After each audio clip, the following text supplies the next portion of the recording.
loojistikii diinaa barbadeessuun itti fufeera. Ashamaa dhaggeeffattootaa fi jaallatamtoota maatiiwwan miidiyaa Kiloolee odeeffannoo wayitaawaa yeroo maraa kan isin biraan geenyu ta'a. Turtiin keessan nu waliin haa ta'u. Diinaa nagaa diduun shoror keessaa jiru irratti tarkaanfii jabaan fudhatamaa jira. Gootichi qajeelcha poolisii to'annaa fincilaa Oromiyaa Reejimentii Jeneraal Taaddasaa Birruu hojii opereeshinii taasiseen godina Shawaa Bahaa aanaa Dugdaa ganda waldaa Magdaalaa zoonii Qilxuu Borofaa iddoo addaa Corree jedhamuun beekamu keessatti haleellaa bishaan irratti taasiseen markabaa diinni ittiin bishaan irraa socho'uu barbadeessee jiraachuu odeeffanneerra. Haaluma kana fakkaatuun markaba diinni godina Arsii Bahaa fi Shawaa Bahaa gidduu hara Dambalirraa diina fe'uun diina deddeebisuu irratti haleellaa taasifameen qajeelchi poolisii to'annaa fincila Oromiyaa Reejimentii Jeneraal Taaddasaa Birruu tarkaanfii keessa deebii hin qabne fudhatee kan jiruu fi qabeenya diinaa barbadeessee jiraachuu maddi odeeffannoo keenyaa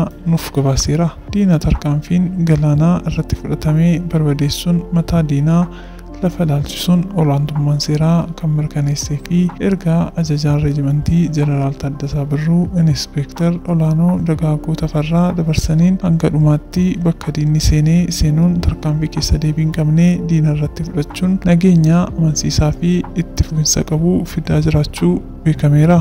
Egaa dhaggeeffattootaa fi jaallatamtoota maatiiwwan miidiyaa Kiloolee qophii har'aaf qabannee asumarraan golomnaa yeroo gaarii qabaadhaa. Galatooma.